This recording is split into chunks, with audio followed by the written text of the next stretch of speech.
Hello again, everybody, and welcome to another episode of Fun and Games Podcast. I'm Geoff Moonen. And I'm Matt, a.k.a. Stormageddon.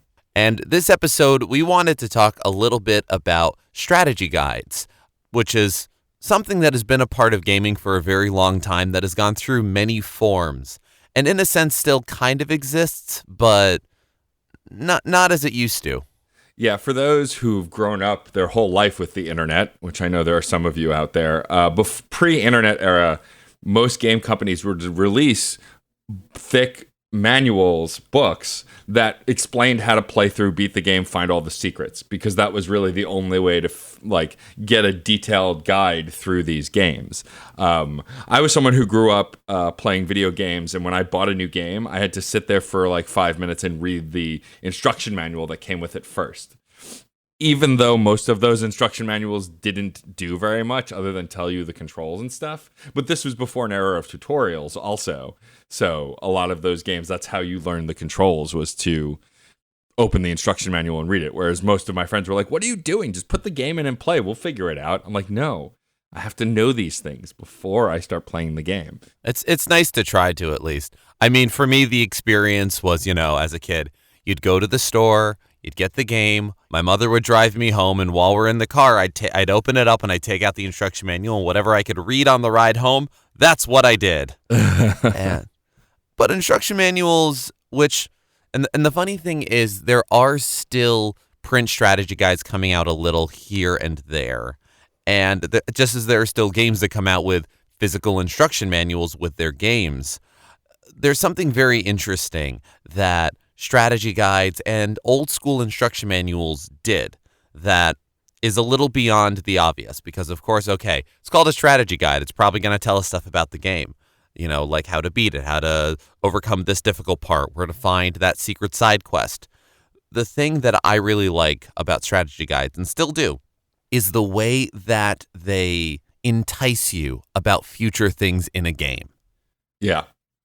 Because a lot of instruction manuals, two that I think of off the top of my head that I know I've talked about on this podcast, are for NES games, for the original Final Fantasy and Crystalis, which are both very big, very thick instruction manuals. I think the Final Fantasy instruction manual is like 84 pages.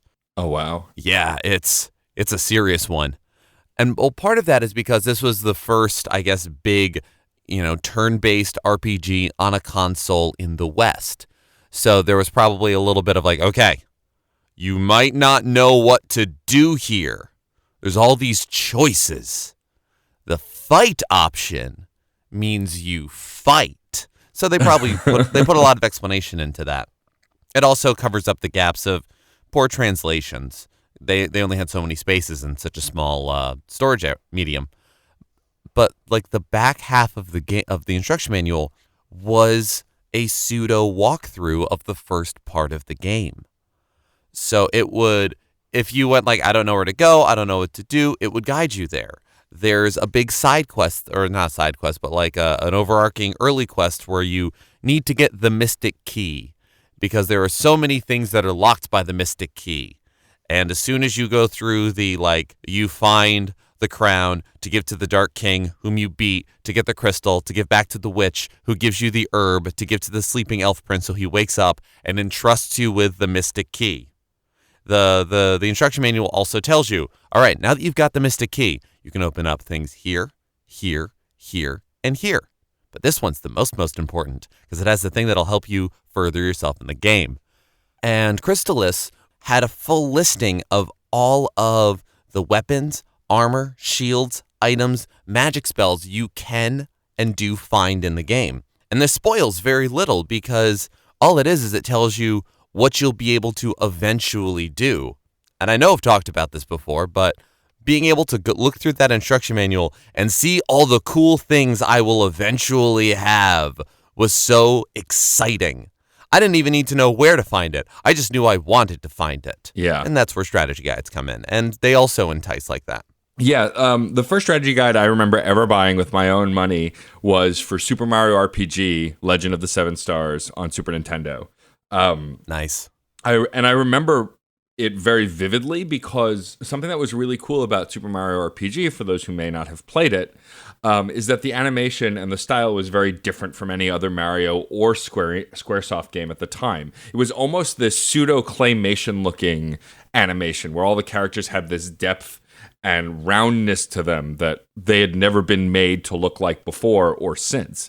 And what was really cool about the strategy guide is that you got a high res look at those character models, and they were blown up into a large side, and like a ton of the characters are on the cover. And then as you flip through the strategy guide, it has those characters like on the pages as you interact with them. And it was pretty cool to see. Yeah, they almost take up the whole page sometimes. Yeah. And what was really interesting was that the characters had this physicality to them that I'd never seen in a video game before. Like, they looked like they were something that you could pick up and hold in your hand if they existed in life, which just was not a thing I ever thought about with games. And what was really great about Super Mario RPG is that it's a game that's not particularly difficult as far as RPGs go, but if you're new to RPGs, it can be a challenge. And I remember struggling with it as a kid, whereas when I played it again a couple of years ago, I was like, oh, this is definitely not as hard as I remembered.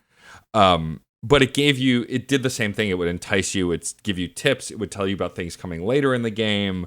And it was really cool. I loved being able to like skip ahead and read about, Bowser joining your party. Spoiler alert for a very old game, I guess. Or like the different characters you would interact with, the way the game ends, fighting the Axem Rangers, which were axe-wielding Power Ranger analogs, which was like, the fact that exists in a Squaresoft Nintendo hybrid game because they are ripping off a completely separate series, or an homage to, I guess, was like mind-boggling. And then they even they teamed up together and jumped inside their ship and shot you with a giant laser. Like, it was really a bizarre game that was so much fun to read about as it was to play it. And these books were the size of like a standard magazine, but definitely much thicker. And they also would have ads for, usually in the back of the book, there'd be ads for upcoming games. And then there would also be a whole secret section with bonus content and an item list and a bestiary, things that now online, you can just Google the specific mission you're doing.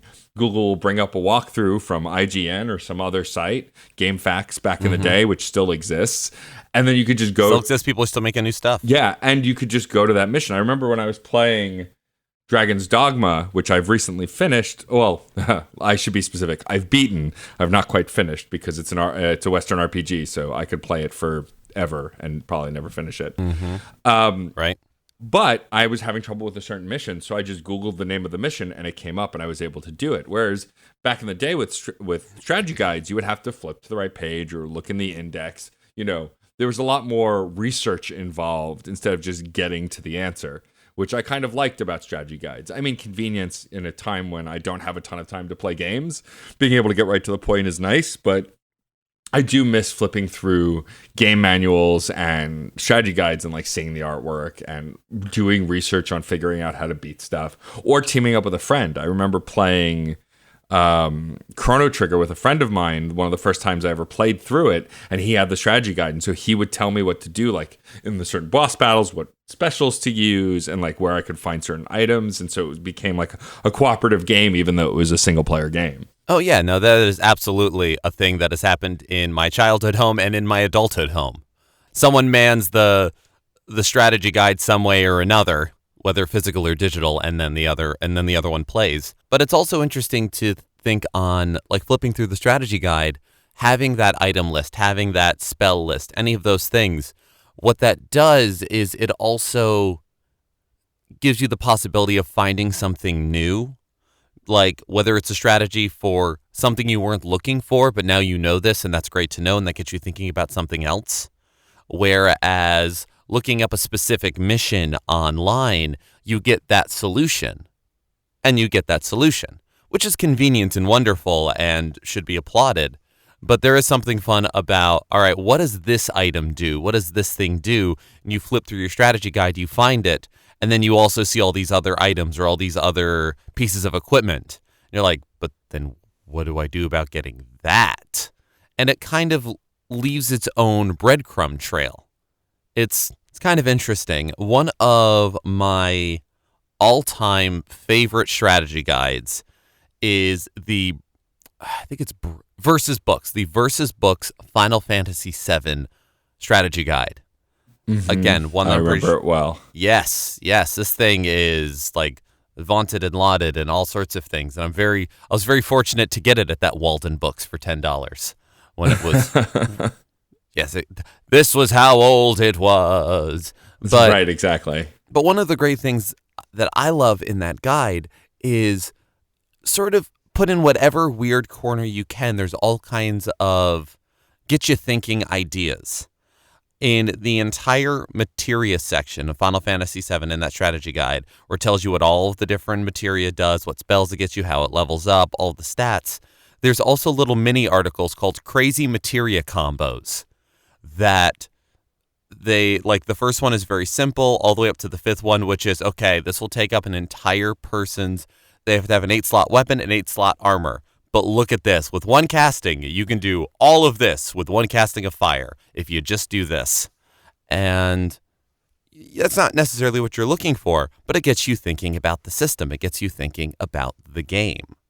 And yeah, I'm glad you actually brought up that strategy guide, because that strategy guide is the reason I have most of Final Fantasy VII memorized. I mean, besides the fact that I've played it over and over again. Same. But when I got that strategy guide, on days when I would go to school and I couldn't be playing the game at school, obviously, because it wasn't on a handheld at that time, I would bring the strategy guide with me, and at lunch at school, I would take it out and read through it. And like, I would read it over and over again. So it got to the point where a lot of that knowledge is still embedded in my brain because I read that strategy guide from cover to cover so many times. Same, actually, yeah. And I can go into that game now and do a lot of the secrets on my own without needing strategy guide, just because A, I've played it so much, and B, I read the strategy guide so much. Like now, like I remember as a kid struggling to beat Emerald Weapon, whereas now it's like there's an easy mode for him. If you just go into the battle with 0 materia, there's one attack that will hurt you, but otherwise all his other attacks are based on how much materia you have.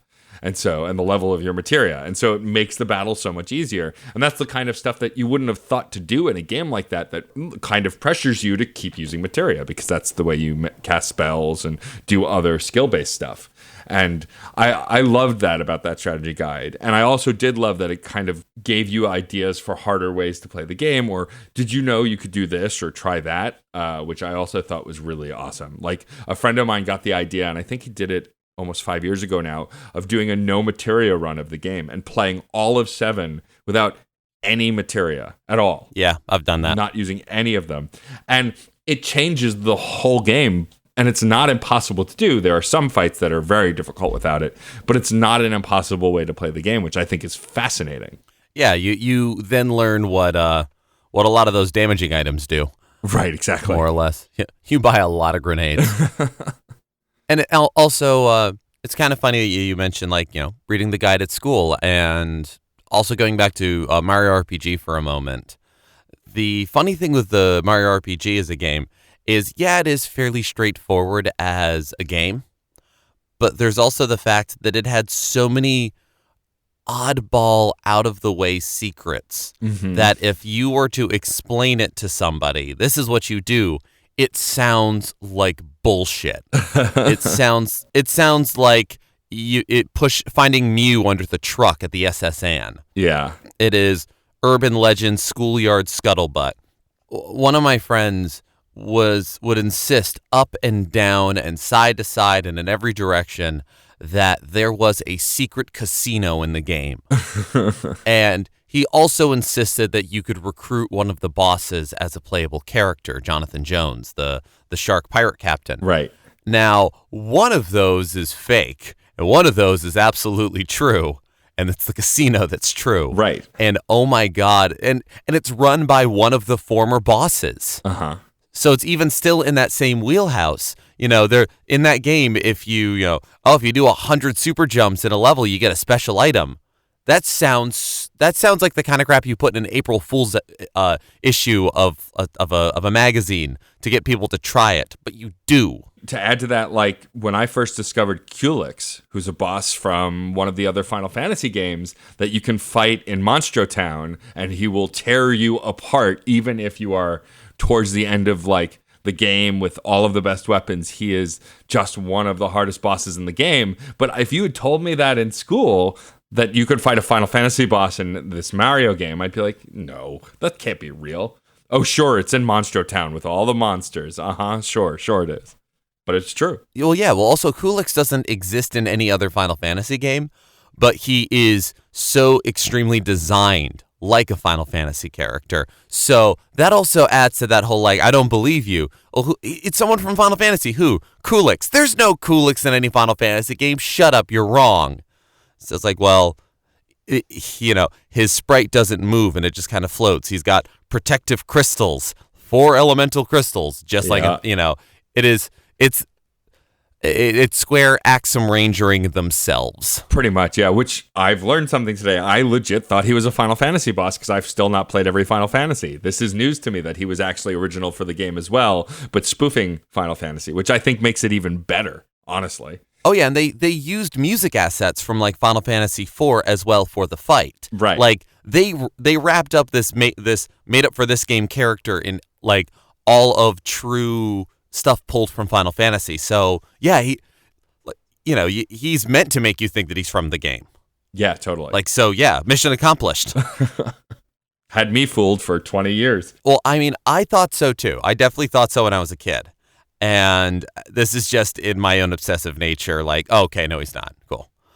But speaking of Final Fantasy, there is a very infamous guide that is sort of a wonderful look into the changing nature of the internet, of strategy, of everything. And it is the Final Fantasy IX strategy guide.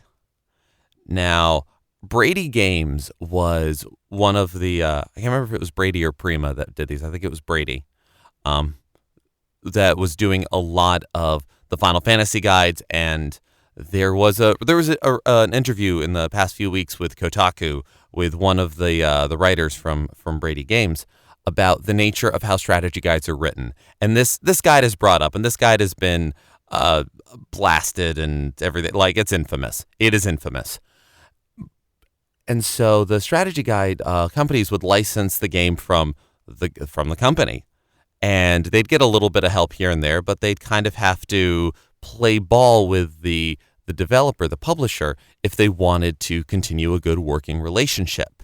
And certainly writing strategy guides for Final Fantasy, being the official Final Fantasy guide, is, I mean, that's money right there. Of course it is. So when Square decides to make an online portal for launching games, for merchandise, for chat rooms, for all sorts of stuff called Play Online, which still exists to this day, mostly for launching Final Fantasy XI. But 19 years later, it is still going strong-ish. They wanted to entice people to come check it out. So the way they did that was they put all sorts of tips, information, secrets, strategy stuff for Final Fantasy IX and told Brady to not put half or whatever amount of information that they already have figured out in the guide, and instead put little vague hints and then little boxes on the side that's like, do you want to know more about this item? Check it out at playonline.com. Do you want to know the stats of this boss? Check them out at playonline.com. Do you want to know what the special weapon that you can find over here is? Why not check it out at playonline.com? So it was charged like a full price strategy guide, which is probably like $15-20. And people got a brochure, a 200-page brochure. Yeah, essentially a guide. Yeah, playonline.com.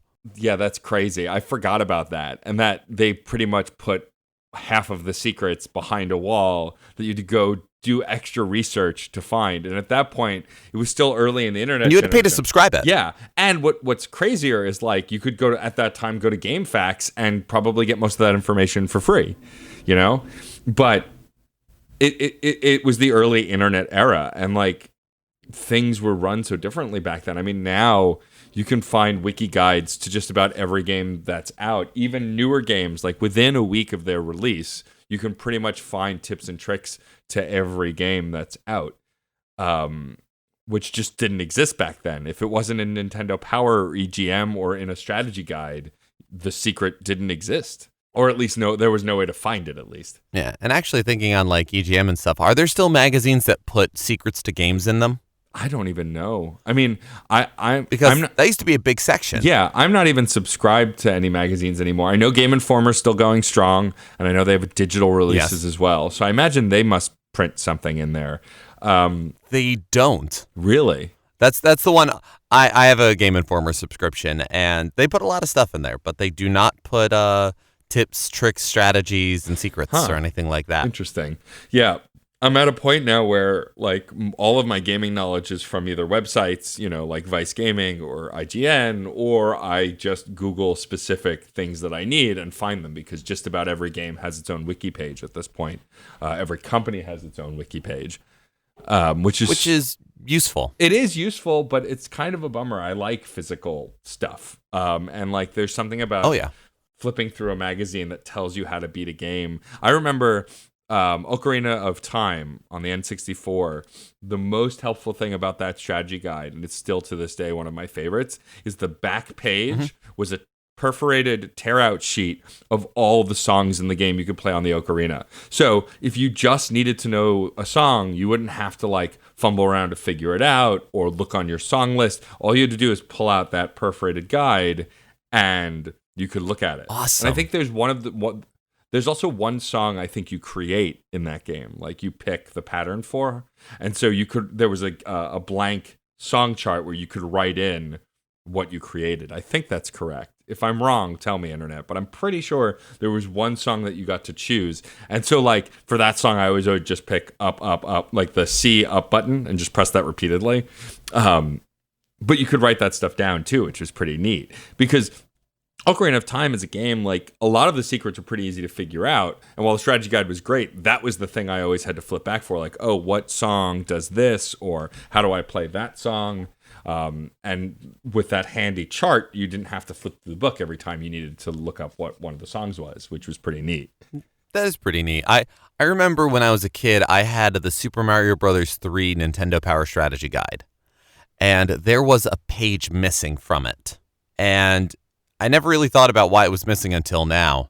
And it was the sheet it's the page before it starts like all the maps and stuff for the levels. Like right before the section that's World 1, there is a page that has all 8 patterns of the end card game. Oh, I remember that. Yes, every 80,000 points you scored in Super Mario Bros. 3, you would get like a concentration style card game where you could get items from it. And there were 8 possible patterns that it could be, and whatever one unlocked or it started, you could get 2 failures, and it would disappear until the next time you scored another 80,000 points, and you would pick up where you left off. So it was like always whatever that board was until you finished it, and then the next time it would pick another one. So having those 8 there, you could easily go like, all right, which one of the boards is this? Okay, great, and then you just go to town. Yep, and just get every item. Yeah, I remember I would go through that game with like 3 pages of items, because I would, it was pretty easy to figure out if you picked one of the corners which pattern it was, and then you could just go to town. Yeah, there's almost always a star on the lower left and lower right corner. That was always an easy, gimme. Yep. And often mushrooms on the top left or right corners too. But pretty much you just had to play far enough, like 2 chances. The first chance would give you enough information to figure out which board it was. And then you just do it. And I don't know where or how we acquired that guide, but someone must have torn that page out so they could have it. And I mean, that makes sense. Yeah. I also have a couple of reference pages that I have torn out of game magazines. So I have a binder that has maybe 4 or 5 little mini walkthroughs or strategy guides for games. Definitely, I know Game Informer used to do little strategy stuff, because I have their Zelda 2 and Metal Gear for the NES walkthroughs. They only are like 3-4 pages, just kind of a general, now go in this direction, now go in this direction. General heading, not a lot of pictures. It gets the job done. But I wish I remembered which magazine this is from. I have several pages of charts for Jammer Lammy for the PS1. The sequel to Parappa the Rapper. it not only, because the important thing was not knowing what the correct button presses were for the levels. They would give you that, and I'm a pretty decent hand at rhythm games. That part's fine. Why I kept this was it also had a second line underneath that gave you patterns to push to boost your score really high and get into cool status, where if you did well enough on the level, the teacher, the master, the whomever's giving you the lines would walk off and let you improvise. Oh, nice. So these were ways to, like, within a line or two, get to cool and then just go crazy for the rest of the song. And within Jammer Lammy, there was something called fever mode, which is something that you get after you beat the level once. When you load up the level, on the loading screen, a whole sequence of buttons would come up, like a massive stream of buttons. What that was the patterns that you needed to do while in cool mode to unlock fever mode, which meant the colors and scenery of the game would go completely nuts, and you would rack up thousands upon thousands of points. If you did a good job on a level, like never dipped below good rating, everything else, you'd probably get 200, 300 points. Fever, you'd end up with 20,000. Oh, wow. I still probably have the replay file on one of my old memory cards of one of the times I was able to pull it off. I didn't see it happen. That's why I had to save the replay. I had my head down staring at the fever mode chart on this little strategy guide, and I was just going. I had to keep it up. I had to keep repeating it. And then watching the replay, like, you start getting all these colored starbursts and things going on. And as you do better and longer, more and cooler colors come up. And I saw one point where I screw up because it all goes away. Then it starts coming back. And it's only like 3-4 pages. I'm not throwing that out. I treasure that weird little mini strategy guide that I have now. Yeah, it's interesting talking about that stuff, that a lot of games back in the day, and I feel like we've talked about this before a little bit, is like there were a lot of code-based things you could do in games because there was this kind of understanding that if a game came out, so would a strategy guide. Like I remember in Mortal Kombat 3, and I think some of the later ones too, definitely Ultimate Mortal Kombat, there were like these symbol codes that you could do on the versus screen before the match started. Yeah, the combat codes, yeah. And if you pulled off the combat codes, different things would happen, like big heads or whatever. And like, it just doesn't feel like a lot of games do that anymore, because a lot of games try to incorporate the mechanics or the interesting things into the play of the game and not like these random moments. And I think that's also part of streamlining games. Like, if you think about modern fighting games, it's all about getting to the fight. The pre-fight stuff is seemingly less important. But that kind of stuff, like the combat codes, like when you bought the strategy guide, like half of the strategy guide was just a list of the different combat codes you could do. And I don't even think it gave you all of them, because I think there were some debug related stuff that you could just discover as well. And strategy guides would be like, don't put that code in, please. for one reason or another. And it's just interesting to me that a lot of games don't do that. I mean, I can't remember the last time I actually bought a strategy guide, and most games these days don't even come with instruction manuals. Like Dragon's Dogma has the instruction manual digitally loaded on the game, and you can look through it like in the video game, which I always thought was kind of interesting. And a lot of games have gone and done similar things like that. Right. But like a lot of the strategy now is like they expect you to go research it either online or go look up certain things. A lot of games now have their own portals as well as their own websites. And it's just very interesting to me that there seems to be this lack of importance for strategy guides. Well, I think there's also, this was brought up in that interview on Kotaku, but also something that is just a state of the game now. A print strategy guide is very easily, very quickly rendered obsolete. Yeah. Because there's a lot of games that have day one patches, which means the game is still being worked on almost up to the last second and beyond. So you're not going to have a print strategy guide ready for when the game launches. Even if you did, there's going to be so much of it that's not there anymore. Or what's going to be there a month from now, a year from now, when you come back to the game. Going back to the Versus Books FF7 guide, there were a couple of things that are in that guide that even have headings that are like, look, This is based off an early build of the game. This might not be in the American version, but I'm putting this here. Test Zero. Those who have played FF7 probably know who Test Zero is. If you know, it was like a little debug fight that was put in an out-of-the-way spot that is early enough in the game. If you could pull it off, you can survive it and get like so much money and experience. Right. Because it was a debug thing. But it's not in the American version. Believe me, I've tried.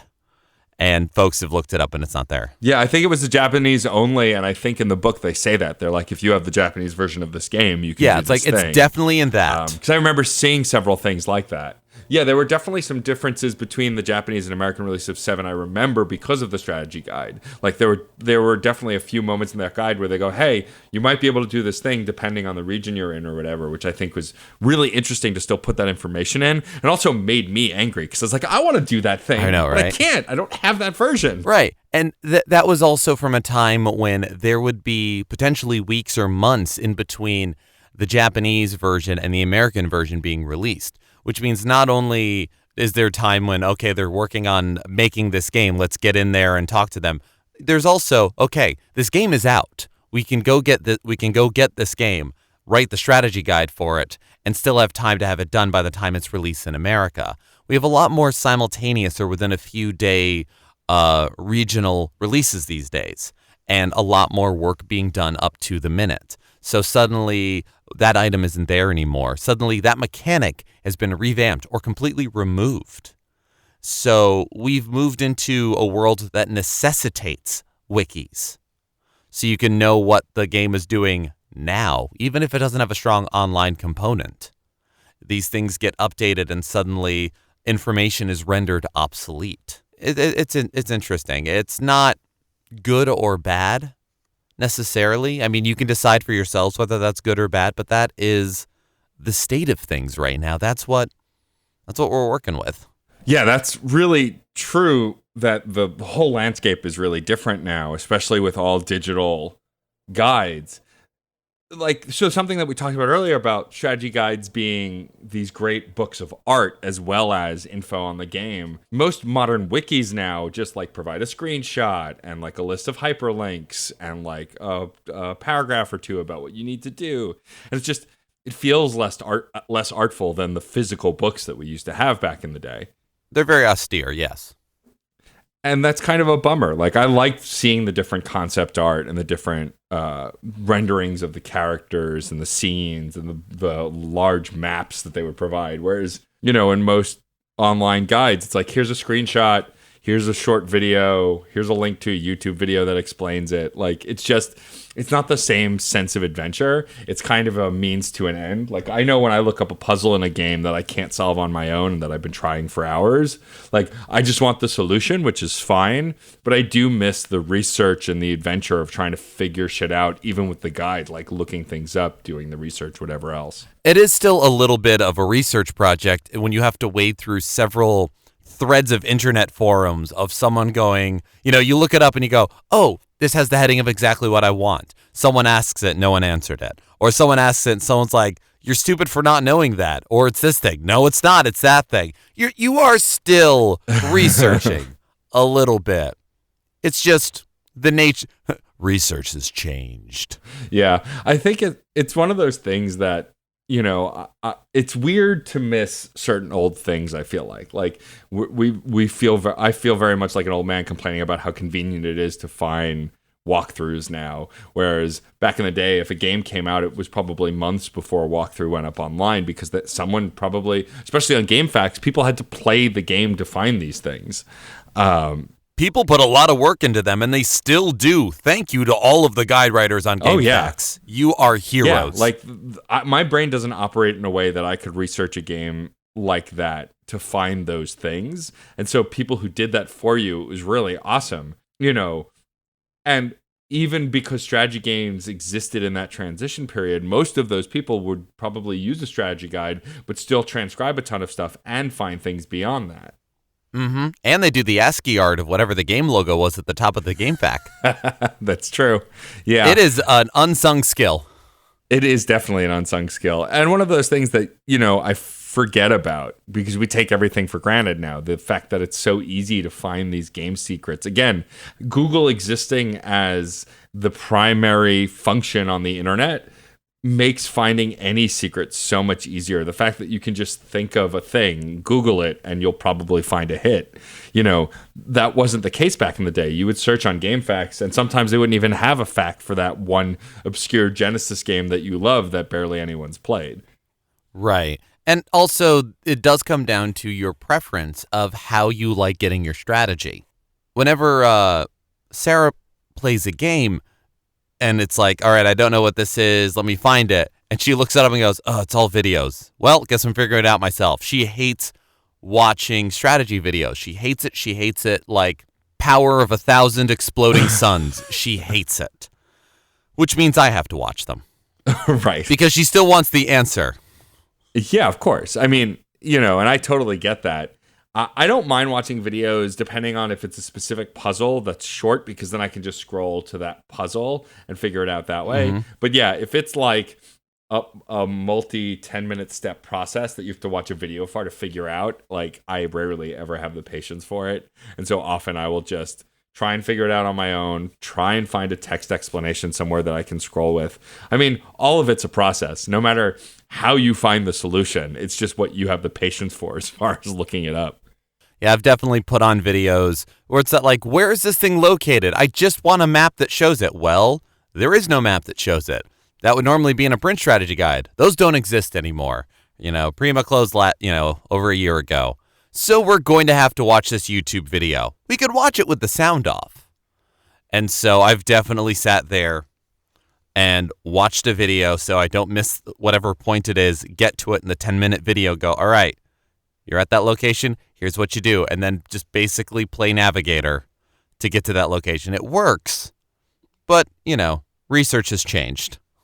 Yeah, totally. And I mean, Prima Games actually still has a website. They do news articles. They have tips and all of that stuff, which is really interesting to me because it's essentially folding into a format that's already existed that I'm sure other places are more popular for, your IGNs, your Kotaku, or whatever. So it's just very interesting to me that a company that used to just print strategy guides and provide you with this kind of information now has had to evolve into also reporting news and providing other stuff because, it's just the way the world has moved. Like, there's not even a section on the top bar to buy a strategy guide. Like, it doesn't exist, which is kind of sad. It's true. But then the nature of a physical release changes. Right. There are still art books that come out. There are still, development books that come out for games. You can get collector's edition stuff. They are just no longer strategy guides. So rather than being, I needed to know how to beat this game, but also, ooh, look at all this cool stuff. The market share has shrunk, but people will still get it. People still buy it. People still want the Hyrule Historia. Even though supposedly the timeline is wrong in it. Some nerds have claimed, but I don't know. Well, yes. Whatever. But there's also errors in strategy guides. So the tradition continues. That is true. That was my favorite thing is and I think that goes back to, Japanese releases versus Western release and all of that there were definitely strategy guides that came out that printed things that were in one version of the game. I think a lot of strategy guides were released the same time as the game or even a little bit before the game because these companies would get preview copies to play through and write these strategy guides. And you're going to do most of your sales in the first couple of weeks anyway, so get it out, strike while the iron's hot, get it out fast. And so often, strategy guides had incorrect information because there might have been a last-minute patch before the final version of the game came out, or towards the early internet generation of Xbox, 360 and PS3, there would be patches, and then the strategy guide would be wrong because the way you would get thing A would be through an exploit they didn't realize was there that shouldn't be with thing B or whatever. And so it was just always funny to find those moments and be like, well, I'm doing the thing you said. Why isn't it working? Because your magic tome is out of date. It's strange to think about, but this is the world we live in. Yeah, that's the way print media works these days, and it's interesting because 90% of, and we've talked about this in the past, like so much digital content exists now, and patched content exists that print strategy guides just don't make sense. They're obsolete before they're even printed. Think about getting a physical strategy guide for a digital only game. Seems a little counterintuitive. Yeah, and I'm sure a few exist in some like collector's form or another, but again, these are the shifting sands. Well, right, and also think about the games that are popular. Like you couldn't make a strategy guide for Fortnite or Overwatch or World of Warcraft because it changes so much that the minute you print something, it would be out of date a month later, and also it'd be too much content. They'd be these giant like dictionary-sized books just to fit all the content. They'd be legal documents full of addendums. Pretty much. And it's interesting, too, to think about the strategy guide and the purpose it served and how vital it was. Like, I mostly bought strategy guides for RPGs. I know there were strategy guides for other kinds of games, but, like, for the most part, those were the games that really utilized them. And modern RPGs just play and function so differently than older games. But like something that would have made the experience of Octopath Traveler for me so complete is if there was a print strategy guide for that game, because that's a kind of game that's very much leaning on retro nostalgia. It would have been so cool to because the artwork is so beautiful in that game. It would have been so cool to like have a strategy guide with all that artwork in it. Like I would have loved that. Yeah, and I hope there's an art book out there. I'd like to get it. Well, and actually, you got me thinking there. The nature of RPGs that are released has changed, where in a lot of Eastern and Western RPGs, there's a lot of like side quests. There's a lot of talk to this guy, find this, and you go off on these little things. Definitely the late '90s heyday of that kind of RPG, the Final Fantasy VII explosion, the Cambrian explosion of RPGs that Final Fantasy VII heralded. A lot of those games have kind of asshole gotcha moments where not tons and tons, but enough that it's not just a matter of permanently missable content, but it is. Right. I'm reminded of Star Ocean: The Second Story for PS1, where there's a lot of characters you can recruit, but like certain choices, like even seemingly innocent ones, mean, okay, you can't get that one this time. Or you got this character, which means you can't get that one. Or you did this one thing in the first town, and now you can't get the super powerful sword 30 hours later. Oh, you did and finished this quest? Great, the final boss is now 20 times harder. Whoops, gotcha. And it's not necessarily to sell strategy guides, it's just a matter of that was where design was. Maybe it was to sell strategy guides, I don't know. But there's some definite, like, Final Fantasy VII has permanently missable materia and things like that, but it's not quite that same level of do this or else this. Or if you don't, it definitely engendered in me a notion of never sell items. Don't get rid of anything. Hold on to, like, yeah. Did I find a broken stick? Oh my God, that broken stick is going to be the most important thing in 40 hours. We don't do that anymore. Yeah, that's something that I haven't learned my lesson on. I still sell old gear, and like in Final Fantasy IX, it cost me so many different fusions that I could make. You can make new weapons by fusing old weapons. At least one of everything. Son of a bitch, I sold that thing. Yeah. At least one of every, like, honestly, Noah's Ark, 2 of every weapon. Do they fuse? Can I learn them? Like, whatever. Only if I have more than that do I sell them.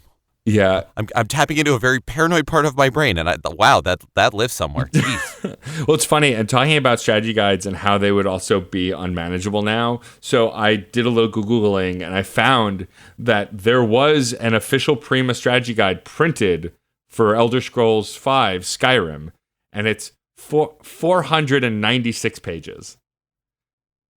That sounds appropriate. And keep in mind, this is vanilla Skyrim, so it doesn't include Dawnguard. It doesn't include Hearthstone. Like, none of the DLC is. This is just the base game.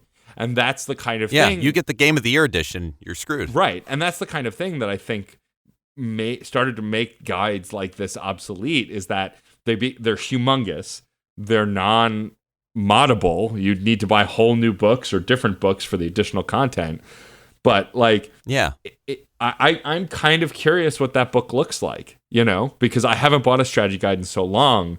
Like, I'm tempted to buy it just to flip through it, you know. And Skyrim's a game I've played a ton.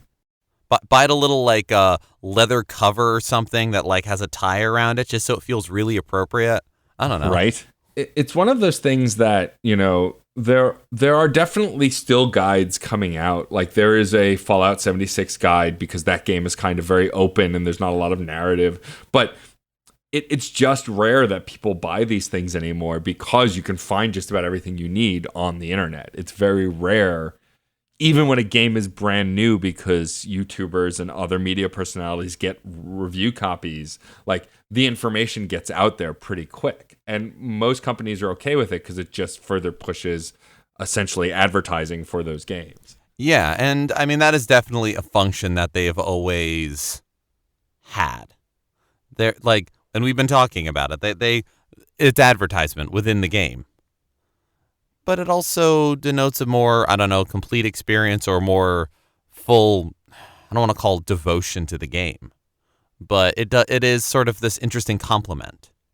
I'm reminded of, I still have in box a Diablo 2, what did they call it? It was a war chest, or Blizzard did a bunch of like, you could buy Warcraft 2, Warcraft 1, Warcraft 2, Beyond the Dark Portal in a battle chest, like this big long box thing. I have the Diablo 2 battle chest, which has the original, it has Lord of Destruction, and it has the Prima strategy guide.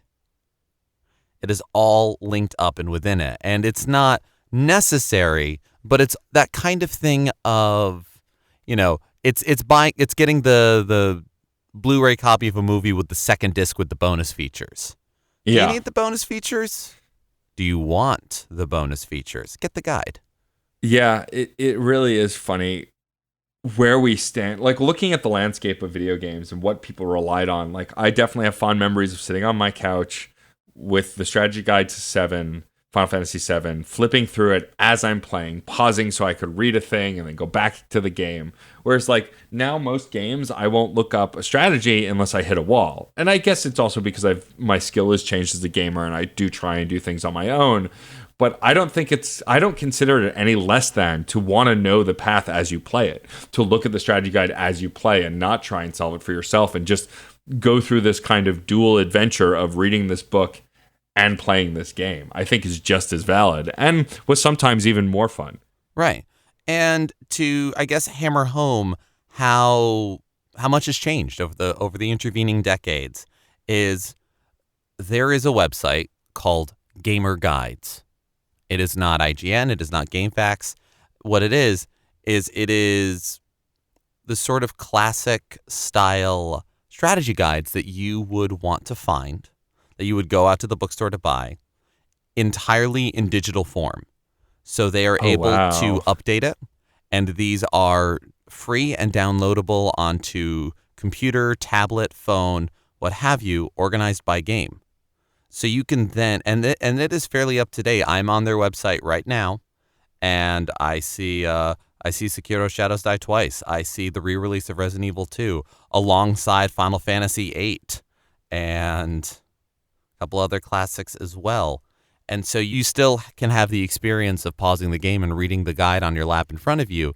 You've just got to have a tablet to do it. And if anything, that is one of the biggest pictures of shift in technology, design, and viewpoint from the days of Nintendo Power Guides to now. That is where we are.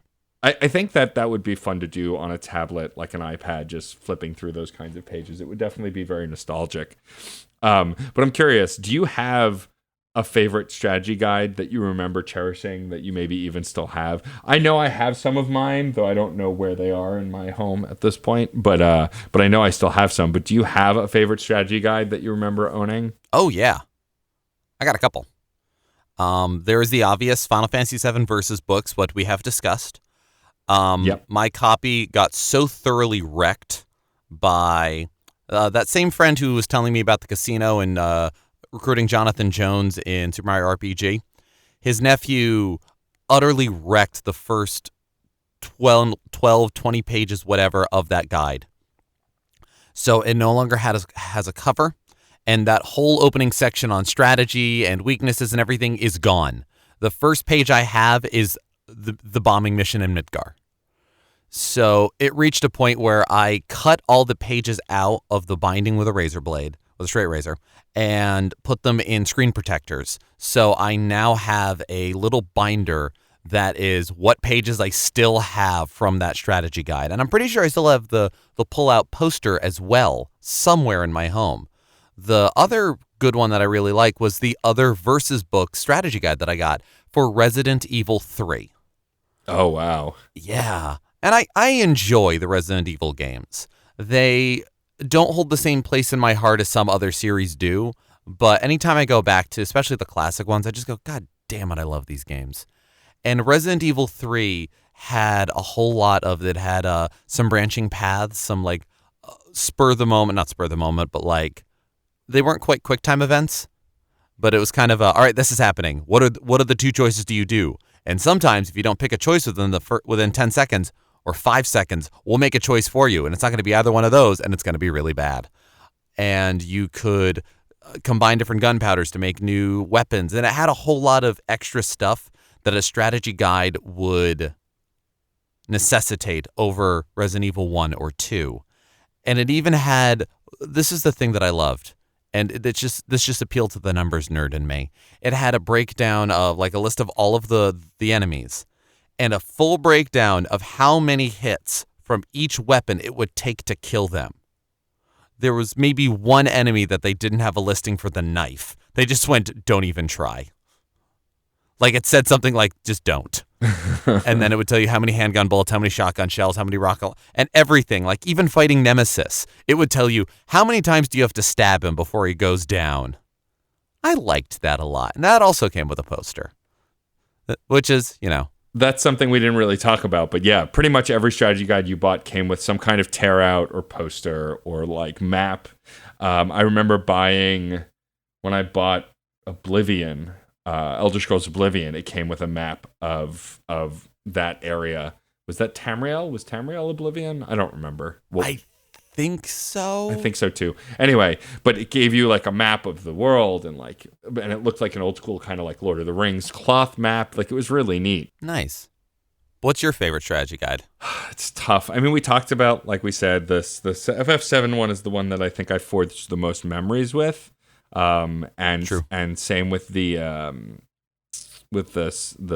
Super Mario RPG. It's tough. I think ultimately my favorite strategy guide is going to be the strategy guide for my favorite all-time RPG, which is Chrono Trigger. Chrono Trigger is one of those games that the strategy guide not only gave you a ton of really great secrets and showed you how to find like the rainbow shell and make the different ultimate weapons, but because I grew up a Dragon Ball Z fan and all of the artwork for Chrono Trigger was done by Akira Toriyama, like it had these beautiful half page drawings of all of these characters, and you got to see them in a way that you couldn't really see them in the game. Like the detail on the drawing of Frog as a character, especially since in Dragon Ball Z there aren't a lot of frogs. So to see the way Akira Toriyama drew this human frog hybrid was so cool. Nice. And like it cemented my love of Magus, because Magus looked like a more badass version of Piccolo, and I love Piccolo, but like he had the same pointy ears and the pointy nose, and like it was really cool to see characters I love in this world. Like, Chrono looked a little bit like Goku, and Marley looked a little bit like Bulma because there's similar facial structure. But yeah, that's probably my favorite. And also it was just the way that it walked you through the game. Like it held your hand, but it also was like, if you think this is cool, go to this page if you want to know more about this thing, and like had you jumping around the book and had an entire index of all the different things you could do and the different timings and then the different endings. And I don't even think, if I recall correctly, it has all the endings. It has some of them, but to find them all, it kind of still let you kind of discover stuff on your own, which I loved. Yeah. At least the version I had. Yeah, there's a definite bit of that. That was something I appreciated about the FF7 Versus guide. At the end of Disc 1, rather than tell you what happens, it tells you how to beat that boss, and leading up to it, it tells you, and I'm paraphrasing, but it's as close as I can get, when you go down there, save your game, never delete the file. Yeah. It doesn't need to tell you anything else. It's like, here's the boss, here's how you beat them, and everything else, just deal. Yep. This story will ruin everything from you. It's funny, talking about Final Fantasy VII, a podcast I listen to called Waypoint was talking about Final Fantasy VII coming back into the zeitgeist with the remake that's coming out. And like, can we not talk about 7 spoilers anymore? Because now there's a brand new game with the same story. Should we not be spoiling it? And like one of the hosts was like, we shouldn't, because people may be experiencing this for the first time, a new generation. Whereas the other host was like, screw those guys. It's a 20-year-old game or however old it is. Like they can go and like this information's out there. It's not our job to keep it hidden from them, which I think is really interesting. I agree with the former. Also, who's to say that the story's going to be exactly the same? Clearly, dialogue's already different in the game. Even from watching those trailers. Yeah, but I don't know. But you know what spoiler I'm talking about. Yes. And it's unlikely they will remove that moment. But they may change when it happens. They may move it all. That's true. No, this stuff is not set in stone, and it's not out yet. So, you know what? Don't talk about those spoilers. That's fair. Sarah got to play Final Fantasy VII for the first time. It's now been a couple of years. But getting to watch her play it for the first time, discover stuff within the game, see all the storyline stuff, it was, as somebody who knows that game inside and out, it warmed my heart. It was such a great feeling, you know, as one who has memorized that strategy guide, to watch someone go into it fresh with no knowledge, with no strategy guide, with no anything, and seeing the choices she made and the things she discovered and the feelings she developed for characters. How could I be so cruel as to impose my experience on her forming of an experience? And that's definitely true. Yeah. And, you know, I guess to bring it all back, strategy guides help in that formation of that experience for each of us, whether it's digital That's true. or the big old book or whatever form they take now. If y'all listening have a favorite strategy guide, please let us know. It's funny because it feels like an obscure thing to ask now, but at one point it wasn't. It was pretty ubiquitous. They were pretty much everywhere, and every game had a strategy guide. Like Turok had a strategy guide. Official, unofficial. Like every game, even first-person shooters, even like every game had one. And so I think it'd be interesting to hear if you guys have favorites. I know there's some RPG lovers out there who listen, so I'm curious what yours are, especially. Yes, please. And as always, thank you for listening. Before we wrap up, I want to give a shout out to Real Movie News and Reviews with Addie and Hans. I was on their most recent episode as of when this comes out, it might be 2 or 3 episodes ago. But if you go back into their archive and listen to the Detective Pikachu episode, I was featured on that to talk about that ridiculously delightful movie. There is a non-spoiler pre-review and then a full spoiler review. So I would recommend not listening to it till you've seen the movie. Unless you don't care about spoilers, then I guess listen. But at the end of the day, my quick review here is go see it. Regardless of how you feel about Pokemon, go see this movie. It'll be worth it in some way or another. Nice. I'm seeing it tomorrow, so maybe we'll talk about it later. Maybe we will. Maybe we will. Previews, spoilers. But yeah, thanks for listening. As always, you can find us on the internet at Fun and Games Pod, pretty much on every platform. Feel free to send us an email, tweet at us, Facebook us. Write us a review if you can on Facebook, iTunes, or whatever your podcatcher is. It helps us to get featured and for more people to join the conversation. Yeah, because this is a conversation. Thank you for being a part of it. I'm Geoff Moonen. And I'm Matt, a.k.a. Stormageddon. And happy gaming.